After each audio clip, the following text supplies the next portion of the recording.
Good evening. Thank you so much for joining us back here on Ask 9. I'm Becky Phelps. I'm Jim Mertens. Happy 2026. Yes, I haven't seen you since last year. Another new year, and we get to do this program again, of course, Monday through Friday at 5:30 live. And we thank you for your questions. Make that your New Year's resolution, asking questions. We look forward to seeing them. Please do. One question a week. That's your resolution. And we're trying to get to as many as possible, but we're also very cognizant that it's good to talk about the current events that are going on in this area as well. Even events that are happening out of this country but still have an impact in this area. Yeah, our weekend crew has been covering pretty in depth the events that have happened in Venezuela over the weekend, starting very, very early Saturday morning.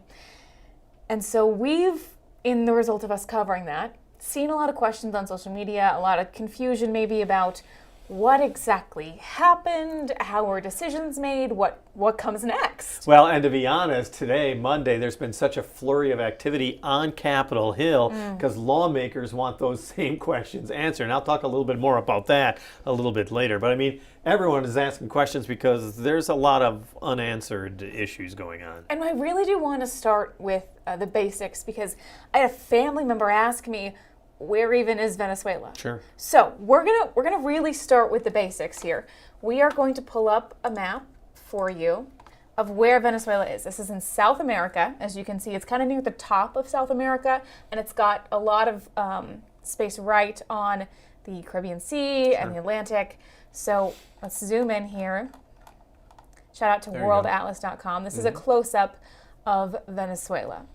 And as you can see, there's Brazil. And Colombia. Colombia also has drug issues. And then it's not far to Panama, off to the west there. So it's an important country that has been ruled by an outlaw, let's say, for a number of years so far. I'm going to zoom in here. This is a map of the area where the action was this weekend. Caracas being the capital of Venezuela. So this is from the AP.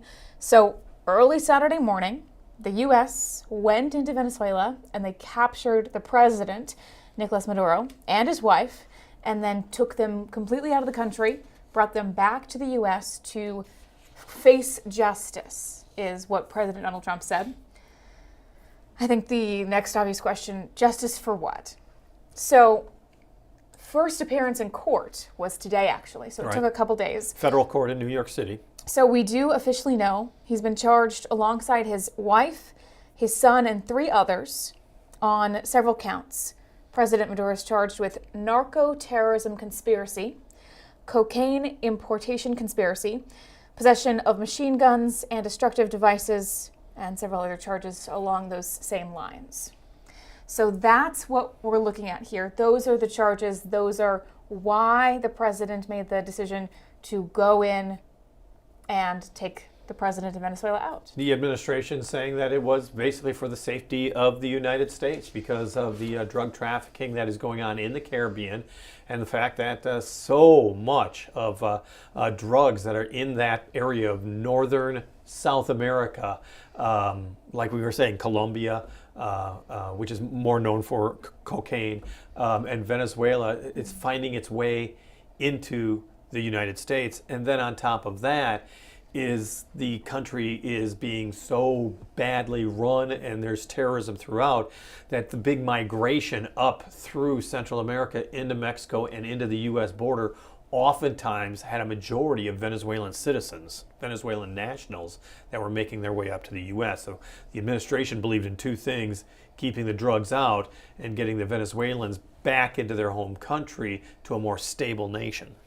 And this was very shocking to a lot of people over the weekend, but it didn't necessarily come out of the blue. You know, President Biden put out a kind of a bond on the president of Venezuela earlier this year for $25 million for something leading to his arrest.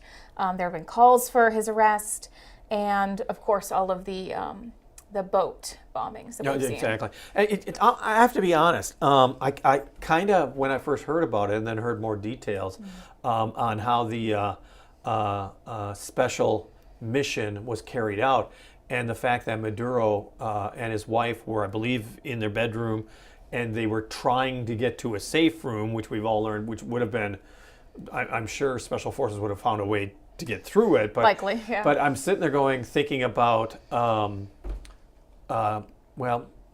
Saddam Hussein was more hidden underground. Osama bin Laden was the special forces once again getting into Pakistan and arresting him in one of these amazing raids that, if you've seen the video, I mean, the military has these cameras and they're watching it in real time in the Situation Room of the White House, and you're just kind of sitting there going, wow, the special forces and the fact that they were able to do it.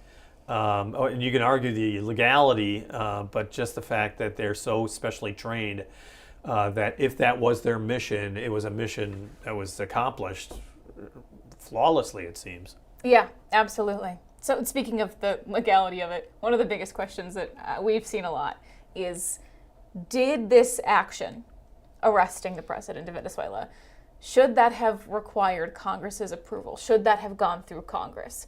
Or was President Trump able, with his administration, to just do this and make the decision?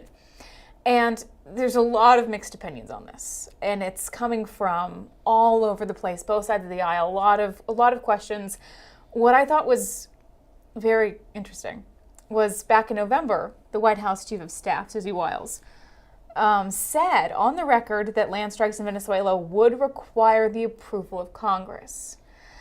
And so kind of setting that up as like, we're not going to do anything more, we're just doing the boat strikes. You know, if we were going to do anything more, that would require the approval of Congress.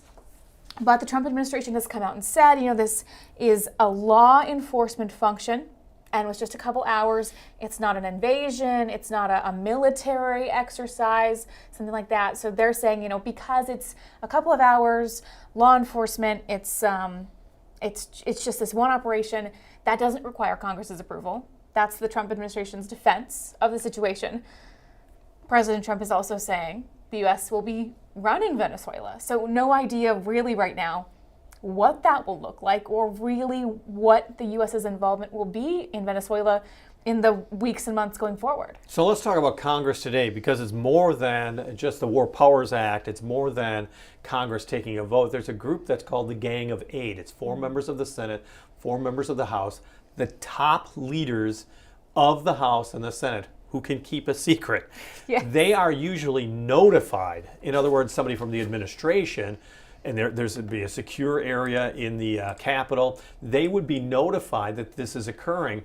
There wouldn't be a debate. They're not asking for input, the administration. I'm not talking about this administration, I'm talking about all administrations. Yes. But there would be a notification. And today, top Republican and Democrats on the Senate Judiciary Committee said there was no legitimate basis for excluding them from classified briefing.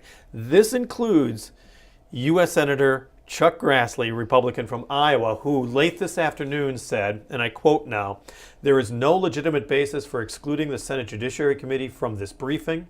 The administration's refusal to acknowledge our committee's indisputable jurisdiction in this matter is unacceptable." This is Chuck Grassley, and we are following up to ensure the committee receives warranted information regarding Maduro's arrest. Once again, he said that in a joint statement with a Democrat from Illinois, Senator Dick Durbin. That's a pretty powerful statement. Those are strong words. Coming from 2 of the top leaders in Congress, at least on the Senate side, Chuck Grassley as well as Dick Durbin. So all today, there have been top members of the administration, Attorney General Pam Bondi, Secretary of State Marco Rubio, Defense Secretary Hegseth, also the Chairman of the Joint Chiefs, General Dan Kane, CIA Director John Ratcliffe. They've all arrived today on Capitol Hill to give these closed-door meetings with lawmakers. You get this feeling that it was kind of act now and ask for permission later, or you know, the whole thing that you do something right off the bat, and then just whatever the consequences are, we'll deal with that later. And I think, you know, we're seeing Congress sidelined more and more by this administration, whether you agree with that or not. The real question is when is the tipping point when Congress is going to say, wait, no more? We got to be involved in more of these decisions. And it's interesting to get such a statement like this from Chuck Grassley, who's such a strong institutionalist. He believes in the separation of powers. He's a strong believer and lover of the U.S. Senate. For him to say this may not be all that surprising, but it's a very strong statement from him, as well as we said, Senator Durbin. Absolutely, yeah. We'll be learning so much in the coming days. The hearing that we had just today, where we saw the President of Venezuela's, first appearance, basically just a formality, the judge asking them to confirm their identities. But even in that appearance, the President of Venezuela saying, I was taken illegally, I was taken wrongly, I shouldn't even be here. I am the president. I am the president, trying to get that statement in, even in that very early hearing. So that is what's going on right now. Yes. So we're going to take a look at what's next. The future exactly of the relationship between the US and Venezuela, very confusing. We're going to go to a story today from our Washington correspondent with some things that you might need to know about what's coming next. After ordering, then overseeing the operation that captured Nicolás Maduro, President Trump has insisted the U.S. is currently in charge of Venezuela. Overnight, the president reaffirming the U.S. is now in control of that South American country, though it's still not clear how that plays out or if U.S. troops will be on the ground. Don't ask me who's in charge, because I'll give you an answer and it'll be very controversial. What does that mean? We're in charge. While speaking to reporters on Air Force One, he said the U.S. will be working with those in Venezuela who were just sworn in, a reference to Maduro's second-in-command, Delcy Rodriguez, who's now the country's interim leader. Next, we know Congress is stepping in. The Senate expected to vote this week on a bipartisan war powers resolution. That bill would block the president from continuing military action in Venezuela without congressional approval. Finally, Trump signaling this may not be the end of U.S. intervention in other countries. Overnight, the president issued warnings to countries with close ties to Venezuela, like Cuba, and to other nations he accuses of drug trafficking, including Colombia and Mexico. He also repeated his assertion the U.S., quote, needs Greenland for national security, despite it being part of the Kingdom of Denmark. For now, Maduro and his wife remain in U.S. custody as the world watches and waits to see when the U.S. will officially move in to take over the world's largest oil reserves from Venezuela. In Washington, I'm Stephen Goen. So we're looking at not only what's going to happen between the U.S. and Venezuela, but Trump is throwing out the idea of perhaps going into Greenland, Colombia, and Cuba. Well, completely unknown how serious that is, if that's just an idea, a proposition, or if there's any work being done behind the scenes to make that happen. But that's been thrown out there. Well, when the news conference occurred Saturday morning, Secretary of State Marco Rubio made it very clear, particularly Cuba, because so much, as you heard in that report, so much of the Venezuelan oil ended up going to Cuba, which is a lifeline, of course, for them. Whether or not it's going to be military action or if it's just going to be, an economic, well, I guess there's already economic pressure on Cuba, of course, but even greater is to be seen. And the real question is, America has had a lot of instances of military might being exercised in the Caribbean.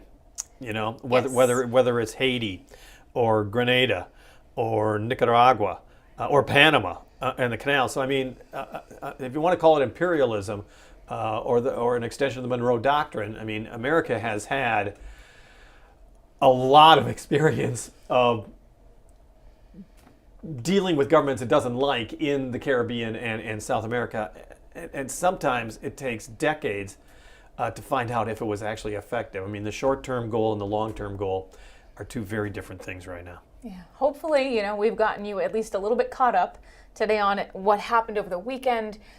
Obviously, this is going to evolve and continue to send some ripples, so we will keep following up on this for a very, very long time, we can assume. But again, hopefully this provides a nice little foundation to get you caught up after the weekend about what happened over in Venezuela.